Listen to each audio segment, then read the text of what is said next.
ভালো খারাপ, পাওয়া না পাওয়া অনেক কিছু নিয়েই আমাদের জীবন। আর এসব মেনে নিয়েই আমাদের চলতে হয়।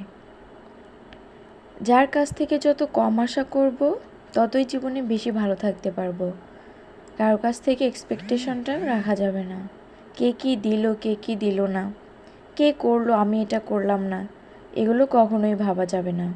তবেই জীবনে বেশি ভালো থাকতে পারবো। আসসালামু আলাইকুম।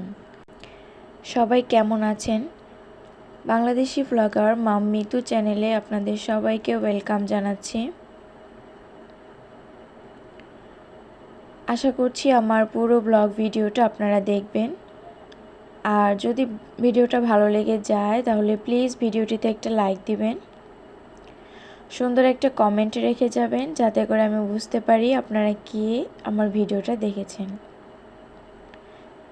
আর আমার চ্যানেলটা সাবস্ক্রাইব করে আমার পাশেই থাকবেন। অনেক কিছুই দেখে ফেলেছেন, কিন্তু আমি ভিডিও রিলেটেড কথা এখনও বলতেই পারিনি। তো এই তো আমার মেয়ে তো এখানে খাচ্ছিল আর আমি ওকে একটু হেল্প করছিলাম, খেতেই চায় না। তো ভাবলাম যে এটা একটু খাই কিনা দেখি, তো হাতে নিয়েছে, বাট দু একবার মুখে নেওয়ার পরে আর নেয়নি। আমার মেয়েটা কিছু খেতেই চায় না, জানি না এরকম কেন করে, ওর শরীরটা খুবই খারাপ।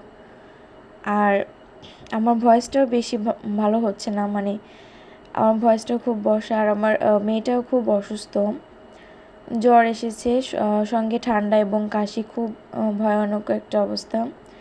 মেয়েটা খুবই বিরক্ত করছে, আর ওর শরীর ভালো না আর আমার শরীরও ভালো না। ও ভালো না থাকলে আমারও ভালো লাগে না। কথা বলতে বলতে তো রোজার আগের দিনের ভিডিও থেকে এটা শুরু করেছি। তো পপকর্ন ভেজে নিয়েছিলাম, যে ওটা কিছু করে রাখি। এর আগে থেকেই করার প্ল্যান ছিল, আম্মু বলছিল, কিন্তু মনে ছিল না। আম্মু বলছিল যে আমরাও মনে করে দেই না কেন। তো ওটাই আম্মু একটু করে রাখলো। তারপরে আম্মু ফ্রিজ পরিষ্কার করেনি, তো সেটাও করে নিয়েছে। আর এই তো তারপরে থেকে তো ভিডিও শুরু করেছে। এটা হচ্ছে রমজানের প্রথম দিন থেকে। আর প্রথম দিনের ভিডিও তো অনেকেই দিয়ে দিয়েছে। আমি যেহেতু সপ্তাহে 2টো ভিডিও আপলোড করি, সেহেতু একটু দেরি হয়ে গিয়েছে। তো সেহরি খাওয়াও শেষ, আর এটা হচ্ছে ইফতারের টাইমে ইফতারের আয়োজন চলছে। তো আমি বললাম যে আমি একটু শরবত করে নিই আম্মুকে। তো আম্মু বলল যে এটা হচ্ছে গুড় দিয়ে করতে বলল আজকে। তো আমি গুড় দিয়েই এটা শরবতটা বানিয়ে নিয়েছি।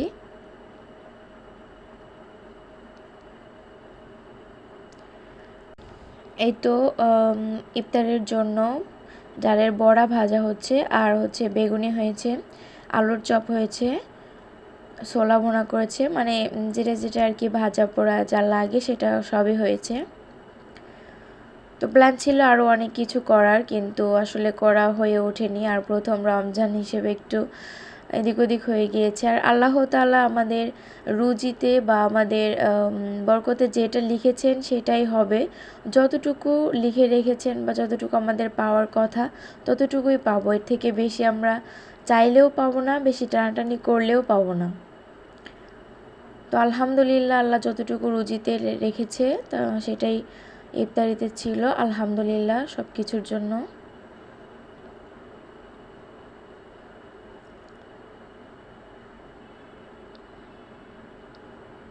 আর এই তো একে একে বড়াগুলো ভাজা হয়ে গিয়েছে। আর এটা কিন্তু আমরা অনেক পছন্দ করি, মানে ভাজা পোড়া দেখা যায় যে এগুলো খেতে খুব মজা লাগে। আর মুড়ি দিয়ে তো মাখিয়ে অবশ্যই খায়। তারপরে আবার ইফতারের পরে যখন নামাজ শেষ হয়ে যায়, নামাজ পড়ার পরে আমরা বসে বসে এটা খেয়ে থাকি। আর আমার মেয়েটা তো অসুস্থ, প্রথম রমজানেই এমন একটা পরিস্থিতিতে পড়তে হবে রমজানের শুরুতে, তা ভাবতেই পারিনি। সবাই আমার মেয়ের জন্য দোয়া করবেন, ও যেন তাড়াতাড়ি সুস্থ হয়ে যায়। আর এই তো আমাদের ইফতারি রেডি হয়ে গিয়েছে। আর ইফতারির সময় তো আমার মেয়েটা খুবই বিরক্ত করছিল, মানে এটা ধরবে ওটা ধরবে, ওকে সব দিতে হবে, ওকে কেন দিচ্ছি না, সব কিছু ফেলে টেলে দিচ্ছিলো। এই তারপরে আর কি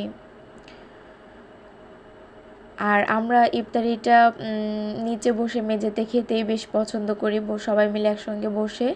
আর এইভাবে মাখিয়ে খেতেই কিন্তু আমরা পছন্দ করি, আলাদা আলাদা প্লেটে আমরা খাই না, কেউই খেতে পছন্দ করি না।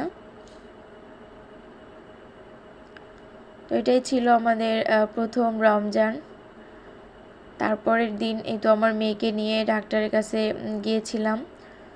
তো অনেক ওষুধ এনেছি, জানি না এই ওষুধগুলো কীভাবে ওকে খাওয়াবো, ও তো একদমই ওষুধ খেতে চায় না। আর অনেকগুলো ওষুধই দিয়েছে বেশ। তারপরে মেয়ের জন্য একটু কেনাকাটাও করেছি, সামনেই দেখছিলাম একটু কাপড়ের দোকান, তো ওইখান থেকে কিছু কিনে নিলাম প্রয়োজনীয় জিনিস। আমার ভিডিওটা কেমন লাগলো আপনাদের কমেন্ট করে অবশ্যই জানাবেন। আর মেয়ের জন্য কিছু পোশাক কিনেছি যেগুলো খুবই দরকার ছিল। এখন মানে ওদের বাচ্চারা তো, ওদের পোশাক আর কি বছরে বছরে কিনতে হয়, ছোট হয়ে যায়। এখন এটা এখনই পড়াতে হয়, বা 3-4 মাস পরে কিন্তু এগুলো হয় না। আর এখানে দুটো স্কার্ট এত ভালো লেগে গিয়েছিল যে এটা কিনেই নিলাম। আরও কেনাকাটা বাকি আছে, দেখবেন ইনশাল্লাহ। সবাই ভালো থাকবেন, সুস্থ থাকবেন। আল্লাহ হাফেজ। আসসালামু আলাইকুম।